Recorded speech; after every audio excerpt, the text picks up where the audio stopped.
उधर अमेरिकी अखबार द न्यूयॉर्क टाइम्स का दावा है कि अमेरिका का एक खुफिया दस्तावेज लीक हो गया, जिसके बाद अमेरिकी रक्षा विभाग पेंटागन ने इस मामले की जांच के आदेश दे दिए।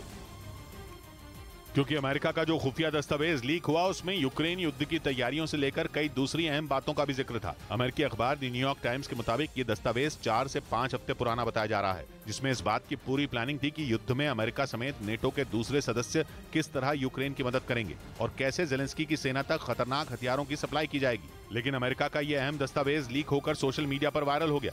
इस बात की खबर मिलते ही अमेरिकी रक्षा विभाग पेंटागन के होश उड़ गए। अमेरिकी अधिकारियों को ये समझ ही नहीं आ रहा है कि उनसे कहां चूक हो गई, क्योंकि अमेरिका ये बात अच्छी तरह जानता है कि इस भारी चूक का खमियाजा उसे और नेटो के दूसरे देशों को उठाना पड़ेगा, जो जंग की शुरुआत से ही जेलेंस्की की सेना की मदद करने में जुटे हैं।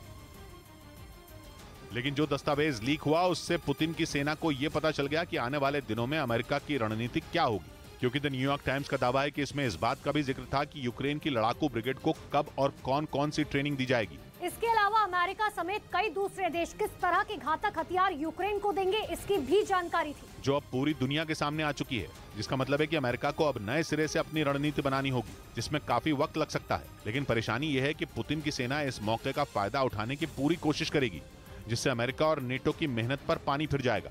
इस बीच पश्चिमी मीडिया के मुताबिक अमेरिका जल्द ही यूक्रेन को एंटी ड्रोन हथियार देने वाला है। दावा है कि ये घातक हथियार ईरान में बने ड्रोन को भी तबाह कर सकता है, क्योंकि पश्चिमी मीडिया के मुताबिक रूस की सेना ईरान में बने ड्रोन का इस्तेमाल कर यूक्रेन को भारी नुकसान पहुंचा चुकी है और यूक्रेन की सेना के पास फिलहाल उनका कोई तोड़ भी मौजूद नहीं है। इसीलिए अमेरिका ने यूक्रेन के लिए जिस नई सैन्य मदद का ऐलान किया है उसमें CUAS laser guided rocket system को भी शामिल किया गया है। पश्चिमी मीडिया के मुताबिक CUAS laser guided rocket system drone के लिए काल होता है।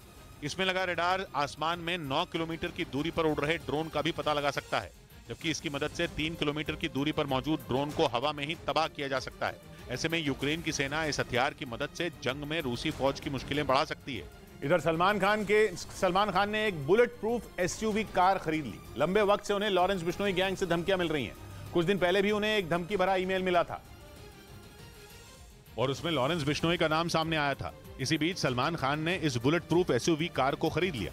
उन्होंने bullet proof Nissan petrol SUV car को विदेश से मंगवाया, क्योंकि निसान की ये SUV कार अभी तक भारत में लॉन्च ही नहीं हुई। उधर आकांक्षा दुबे केस में पुलिस ने समर सिंह को गाजियाबाद से गिरफ्तार करने में कामयाबी हासिल की। 26 मार्च को आकांक्षा का शव पुलिस को मिला था और उसके बाद से ही समर सिंह फरार था। कई ठिकाने बदलने के बाद वो बीते 4 दिनों से गाजियाबाद में था, जहां एक रिहायशी अपार्टमेंट से पुलिस ने समर सिंह को गिरफ्तार कर लिया। समर सिंह को पकड़ने में वाराणसी पुलिस और गाजियाबाद पुलिस ने मिलकर ऑपरेशन चलाया। गाजियाबाद की जिला अदालत में समर सिंह को पेश किया गया, जहां से उसे ट्रांजिट रिमांड पर वाराणसी पुलिस को सौंप दिया गया। आप देख पा रहे हैं फिलहाल हम गाजियाबाद कोर्ट में हैं और समर सिंह को यहां पर गाजियाबाद कोर्ट ने समर सिंह को ट्रांजिट रिमांड पर बनारस पुलिस को सौंप दिया है। इस दौरान गायक समर सिंह लगातार मीडिया के कैमरों से खुद को छुपाने की नाकाम कोशिश करता रहा। मीडिया कर्मियों ने उसका पक्ष जानने के लिए उससे सवाल भी पूछे, लेकिन वो कुछ नहीं बोला। कुछ बोलोगे? समर कुछ बोलना है? समर कुछ कहना चाहोगे? अपनी सफाई में कुछ कहना है? CBI समर के भाई संजय सिंह और उसके कुछ दोस्तों की भी पुलिस को तलाश है, लेकिन वो अब तक फरार है। हालांकि पुलिस को लगता है कि समर सिंह से पूछताछ होने के बाद संजय सिंह और उसके बाकी दोस्तों को भी जल्द ही ढूंढ लिया जाएगा। दूसरी तरफ वाराणसी के सौमेंद्र होटल के एक CCTV फुटेज ने इस केस को नया मोड़ दे दिया, क्योंकि फुटेज में सौमेंद्र होटल का स्टाफ कमरा नंबर 105 खोलने की कोशिश करता दिखा। 26 मार्च को होटल के इसी कमरे में आकांक्षा दुबे का शव मिला था। पुलिस अब तक यही मान रही है कि आकांक्षा दुबे ने खुदकुशी की थी। समर पर आकांक्षा को खुदकुशी के लिए उकसाने का आरोप लगा है, लेकिन ये फुटेज सामने आने के बाद आकांक्षा के परिवार ने नया आरोप लगा दिया। परिवार का आरोप है कि आकांक्षा की मौत के पीछे होटल से जुड़े लोगों का भी हाथ हो सकता है। नियम के मुताबिक आकांक्षा का कमरा पुलिस की मौजूदगी में ही खोला जाना चाहिए था, लेकिन होटल के कर्मचारियों ने पुलिस के पहुंचने से पहले ही होटल का कमरा खोल दिया था। हालांकि समर की गिरफ्तारी के बाद आकांक्षा के परिवार को जल्द इंसाफ मिलने की उम्मीद है और आकांक्षा की मां ने तो यूपी के CM से समर को फांसी दिलाने की मांग कर दी। वो भी जीवित ना रहे, जान के बदले जान मुझे चाहिए। बस योगी आदित्यनाथ से मेरी यही प्रार्थना है। आकांक्षा का परिवार शुरू से ही इस घटना को आत्महत्या मानने को तैयार नहीं है, जबकि शुरुआती जांच के बाद से ही पुलिस इसे खुदकुशी मानकर चल रही है। लेकिन समर सिंह के फरार होने के कारण शक की सुई समर पर ही टिकी हुई थी। FIR के मुताबिक समर सिंह पर IPC की धारा 306 के तहत आत्महत्या के लिए उकसाने का आरोप है। लेकिन पुलिस भी अब तक ये नहीं बता पा रही कि आखिर आकांक्षा दुबे को आत्महत्या जैसा कदम क्यों उठाना पड़ा। उधर अजरबैजान और उसके पड़ोसी ईरान की दुश्मनी ने इतना बुरा मोड़ ले लिया कि रक्षा विशेषज्ञों को डर है कि जल्द ही ईरान और अजरबैजान सीधे सीधे भिड़ सकते हैं हुआ यह कि अजरबैजान ने ईरान पर उसके यहां तख्ता पलट करने की साजिश का आरोप लगा दिया है और इस आरोप में उसने 6 लोगों को गिरफ्तार भी कर लिया है। इसलिए माना जा रहा है कि अब अजरबैजान ईरान पर टूट भी सकता है। अजरबैजान ने बताया कि उसने अजरबैजान के ही जिन 6 नागरिकों को देश में उथल-पुथल मचाने की साजिश में शामिल पाया, वो ईरान की सीक्रेट सर्विसेज के एजेंट थे। इससे पहले अजरबैजान ने अपने एक ईरान विरोधी सांसद पर जानलेवा हमले के लिए ईरान को ही जिम्मेदार ठहराया था। अजरबैजान और ईरान एक दूसरे के पड़ोसी हैं, लेकिन दोनों के रिश्तों में बुरी तरह कड़वाहट घुली हुई है, क्योंकि अजरबैजान का दोस्त तुर्की है जिससे ईरान की नहीं बनती, और अजरबैजान का दूसरा साथी इजराइल तो ईरान का दुश्मन नंबर 1 है, और जब ईरान का पड़ोसी उसके दुश्मन से दोस्ती बढ़ाएगा तो उसे दिक्कत होगी ही। इसी वजह से ईरान और अजरबैजान के रिश्तों की खटास दुश्मनी से अब एक भयानक युद्ध की तरफ बढ़ती दिख रही है, क्योंकि अजरबैजान ने ईरान पर उसकी सरकार को गिराने का आरोप तो लगाया ही, उसने अपने यहां मौजूद ईरान के 4 राजनयिकों को भी अजरबैजान छोड़ने को कह दिया। और इसके लिए अजरबैजान ने ईरान के राजनयिकों को 48 घंटे का वक्त दिया है। अजरबैजान ने आरोप लगाया कि ईरान के राजनयिक उसके यहां अपनी ड्यूटी के बजाय दूसरी गतिविधियों में शामिल थे। हालांकि अजरबैजान ने यह साफ नहीं किया कि असल में ईरान के राजनयिकों ने किया क्या था, लेकिन अहम बात यह है कि अजरबैजान पहले ही ईरान में अपना दूतावास बंद कर चुका है। ईरान को अजरबैजान और इजराइल की दोस्ती से प्रॉब्लम है, तो अजरबैजान की शिकायत यह है कि ईरान मुस्लिम देश होने के बावजूद अजरबैजान के दुश्मन आर्मेनिया के साथ है, और अजरबैजान की तरह आर्मेनिया भी ईरान का पड़ोसी है।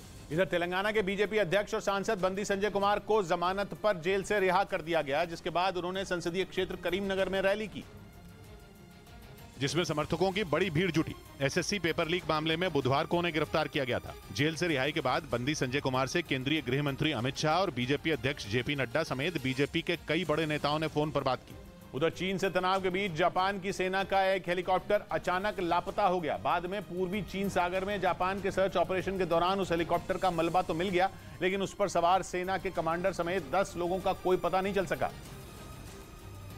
जिनकी तलाश के लिए जापान की सेना ने पूर्वी चीन सागर में अभियान शुरू कर दिया। सेना के जंगी जहाज और दूसरे हेलीकॉप्टरों की मदद से लापता हुए सैनिकों को ढूंढा जा रहा है। जापान के मुताबिक उसके ब्लैक हॉक हेलीकॉप्टर ने मियाको द्वीप के ऊपर से उड़ान भरी थी, जिसके बाद अचानक रेडार से उसका संपर्क टूट गया। जापान का मियाको द्वीप ताइवान की सीमा के नजदीक है और वहां से चीन के लड़ाकू विमान अक्सर ताइवान को डराने के लिए उड़ान भरते हैं। ऐसे में जापान को शक है कि उसके हेलीकॉप्टर के साथ हादसा होने में कहीं चीन का तो हाथ नहीं है। वैसे भी चीन इन दिनों जापान के साथ दुश्मनी निकालने में कोई कसर नहीं छोड़ रहा, क्योंकि हाल के महीनों में चीन कई बार जापान को डराने की कोशिश कर चुका है। इन दोनों देशों के बीच कुछ द्वीपों को लेकर लंबे वक्त से विवाद है, और चीन दूसरे देशों की जमीनों की तरह ही जापान के द्वीपों पर भी कब्जा करने की फिराक में है।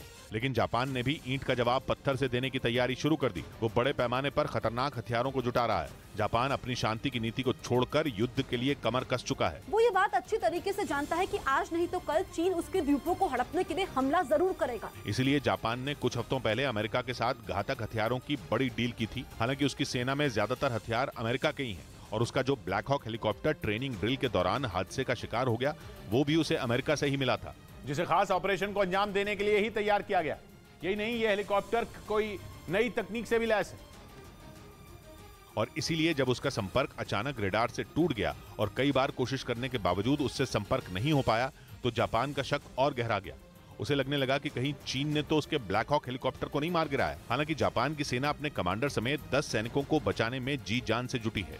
वहां के प्रधानमंत्री फुमियो किशिदा ने इस घटना पर अफसोस जताते हुए भरोसा दिया कि हेलीकॉप्टर पर सवार सभी लोगों को हर कीमत पर बचाया जाएगा, और साथ ही इस घटना की जांच भी की जाएगी ताकि पता चल सके कि चीन ने तो कोई साजिश नहीं रची।